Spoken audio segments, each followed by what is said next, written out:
Bonjour à tous. Bonjour, Madame la vice-présidente à la région Centre-Val de Loire. Bonjour, Monsieur le doyen de la faculté de médecine. Bonjour, Madame la vice-présidente Selma. Bonjour, Monsieur le président, Monsieur le directeur, chers collègues.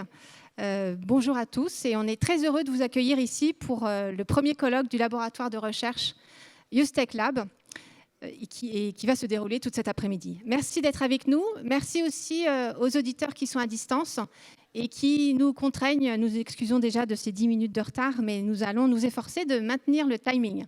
Merci à tous et je vais passer la parole à Monsieur le doyen de la faculté de médecine, le professeur Dio. Je vous en prie.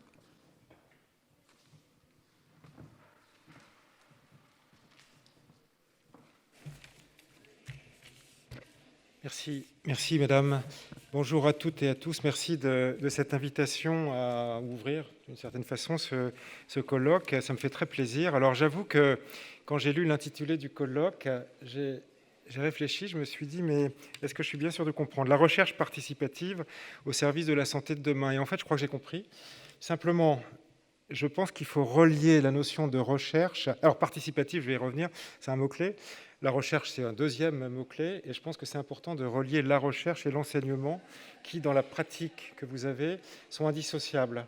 Et pour moi, qui suis le doyen d'une faculté de médecine, à l'origine de la création d'un collégium santé, c'est très important parce que vraiment, je considère que la recherche et la formation sont indissociables et que pour progresser dans la recherche en santé, et c'est de la recherche en santé que vous faites, et dans la formation, il faut effectivement avoir une démarche participative et décloisonnée.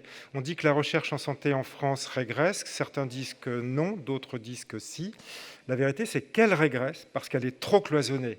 Et donc, de ce point de vue-là, vous avez une approche qui est absolument exemplaire. J'en discutais tout à l'heure avec le président de la... Je vous promets que c'est vrai, hein.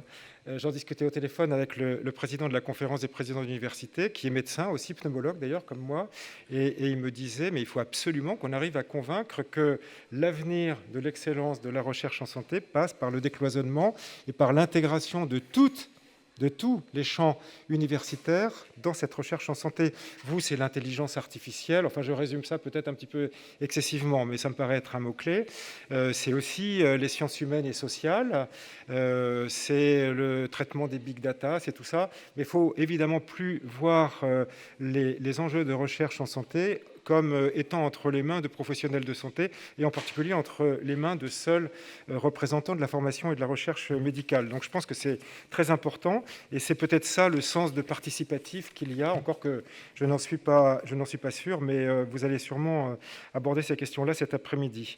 Alors l'autre chose qui m'a beaucoup intéressé dans le programme, c'est que j'ai vu que vous appliquiez ces réflexions que vous avez au travers de grande méthode de simulation, à l'apprentissage du management, peut-être, d'une certaine façon. Alors ça m'intéresse également, parce que l'un de mes engagements très forts en ce moment, et depuis un moment, et sans doute pendant encore un moment, c'est celui de l'attention aux étudiants, aux apprenants et de la prévention des risques psychosociaux. Vous savez peut-être qu'avec les directeurs généraux d'hôpitaux, avec les présidents d'université, avec l'ensemble des formations médicales, on a pris une initiative, et surtout avec les étudiants, parce que sans eux, on ne ferait rien, et c'est pour eux ce qu'on fait. On a mis en place un plan d'action pour la prévention des risques psychosociaux. Et dans ce plan d'action, on a mis clairement le fait qu'il fallait que nous inscrivions dans la formation initiale des futurs formateurs, des futurs enseignants, des compétences qui permettent de mieux prévenir les risques psychosociaux dont sont victimes, plus que les autres, plus que les étudiants des autres composants de l'université, les étudiants de santé. Et ça m'a beaucoup intéressé parce que voilà, je me retrouve complètement et je suis content que ça se passe ici, à Tours, dans notre université et avec vous, avec les partenaires de la mutualité. C'est le troisième élément, et puis après je m'arrêterai là, que je voulais indiquer, c'est que la construction, là, elle est typique de ce qu'il faut qu'on arrive à faire et qu'on ne fait pas suffisamment dans notre pays parce qu'on est trop intellectuellement cloisonné. C'est ouvrir les partenariats entre le public et le privé. On agit dans des directions communes. dans un intérêt commun, intérêt au sens noble du terme. Et il faut arrêter de se regarder en chien de faïence et considérer qu'il y a d'un côté le monde académique et de l'autre le monde... alors, modèle académique et modèle économique, si on veut. Il faut arrêter de les opposer. D'ailleurs, les deux termes, finalement, se retrouvent assez facilement, au point que j'allais les confondre. Bon, il faut qu'on perde un petit peu nos complexes et puis qu'on développe des organisations communes comme celles que vous avez mises en place et que je trouve vraiment très, très, très enthousiasmantes et extrêmement encourageantes pour l'avenir. Donc, vraiment, merci pour avoir pris l'initiative de cette construction, puis l'initiative de ce colloque aujourd'hui. Merci de votre attention.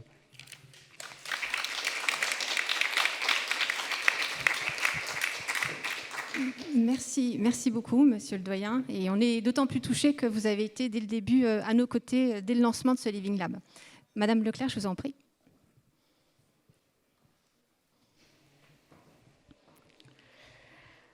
Bonjour à tous. Bonjour à toutes. Écoutez, moi je suis très, très honorée. J'ai beaucoup de plaisir d'être ici, de représenter François Bonneau, notre président de région, sur les thématiques que vous allez travailler aujourd'hui, mais surtout que vous avez déjà longuement travaillé. Déjà, c'est un grand plaisir parce que j'ai reçu certains d'entre vous à la création, au lancement de ce projet, sur la notion d'un Living Lab.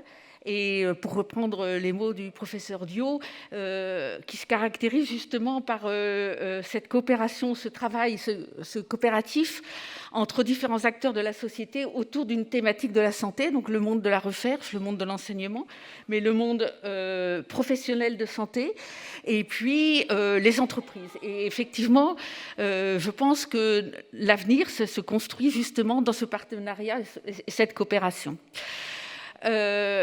Sur une thématique santé, évidemment, quand on connaît notre région, la problématique que nous avons en région, c'est forcément quelque chose sur le fait que nous, politiques, nous sommes engagés dans notre région. Et c'est des engagements qui relèvent à la fois de la première demande de nos concitoyens, qui est l'accès aux soins. Mais quand on se préoccupe des sujets de l'accès aux soins, on va beaucoup plus loin que cette première demande-là. Il faut former sur les carrières médicales avec la faculté de médecine. Nous travaillons bien ensemble, bien évidemment, dans ces mêmes directions. C'est aussi toutes les formations paramédicales et les sages-femmes dont nous avons la responsabilité. Donc, et ce travail dans le cadre de ce collégium santé, c'est tout à fait aussi cette notion de collaboration. C'est aussi accompagner, quand je disais l'accès aux soins, nous étions sur les maisons de santé pluridisciplinaires, maintenant sur le salariat de médecins, puisqu'il faut aussi accepter la diversité de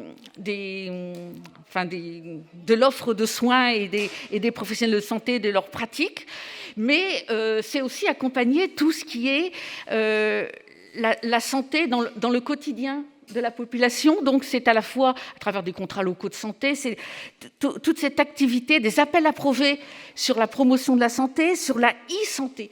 Et là justement, ça me permet de faire la parenthèse aussi, le lien, cette recherche que dans ce Living Lab, le Youth Tech Lab, vous associez, c'est-à-dire que et on voit à travers la crise que nous venons de vivre, crise Covid, comment ces nouvelles technologies de la communication, de l'apprentissage ont fait leur trou et ont rendu leur service, mais en même temps où on a pu aussi mesurer les limites que ça posait.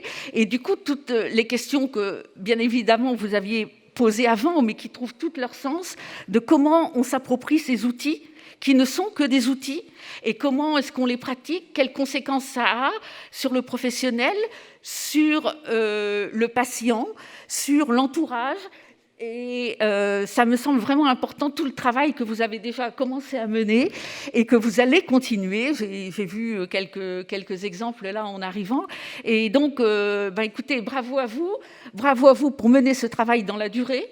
Et puis, bravo à vous pour ce colloque, et puis surtout sur l'ouverture que cela conditionne, j'allais dire, parce que faire de la recherche dans son coin et pour soi, ça n'a pas d'intérêt.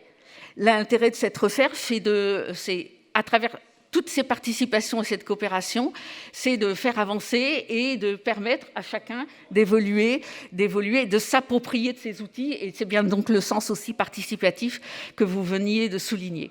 Donc nous sommes contents d'avoir pu vous accompagner, d'avoir mobilisé des fonds de la région, mais aussi d'avoir mobilisé des fonds européens, parce que je pense que ça doit dépasser la dimension de ce qui se fait à Tours, bien évidemment, et que ça ira loin. Et donc je vous souhaite non seulement un bon colloque, mais une bonne continuation à tous dans vos travaux, et je tiens bien à vous remercier.